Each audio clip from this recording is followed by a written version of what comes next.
Hello, good morning mga kalahi and Ohio, Japan. Happy Halloween! Ngayon nga ay November 1 at nasakte din nga na field trip ng aking anak na bunso. At naisip ko nga, total Halloween naman, gumawa tayo ng ubento or lunchbox na parang Halloween. So, gawin natin to. Ang dali lang naman gumawa. Kasi napanood ko na siya, ginaya ko lang siya sa YouTube, and then ang niluto ko lang naman, itong tamagoyaki lang naman ang ginawa ko dyan. Tapos, inarrange ko na lang. Madali lang siyang gawin basta meron kang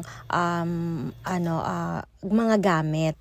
Basta meron kang mga gamit na panggunting, na kung ano-ano, paggawa ng mata, ganon. Pero kahit may gamit na nga ako, ay hirap na hirap ako gumawa talaga ng mata. Kung pwede nga lang, yung mata ko na lang ilagay. Ang tagal ko rin palang hindi nakagawa nito. Naalala ko pa yung panganay ko.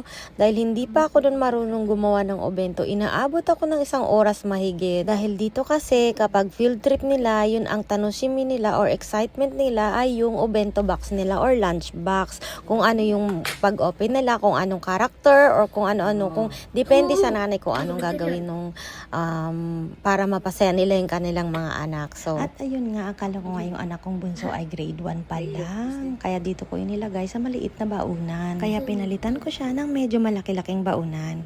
And this is made by me. Happy Halloween, guys!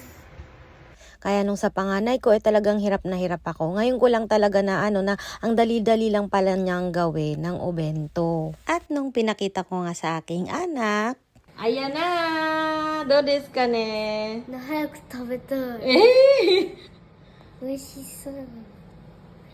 At nung paglabas nga niya ay eto nga, umuulan. Sorry anak, hindi kayo tuloy. Diyan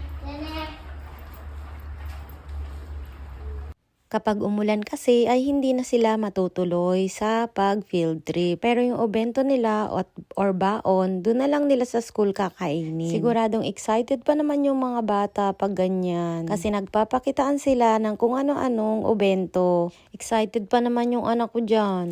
Ayun, naihatid ko na siya sa labas. So, balik na tayo dito sa kusina. Dahil ang daming naiwan na ligpitin at hugasin. Unahin ko muna itong mga ligpitin bago ko umupo sa aking trono at magkape, dahil kapag umupo na nga ako ay wala na naman akong magagawa.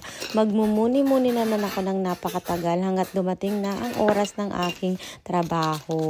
Tapos maulan pa at uulan daw maghapon kasi nga may paparating na naman na bagyo. At this is it, and this is my moment na, ang aking pagkakape. So ayun, kape muna tayo at tinapay. Bye!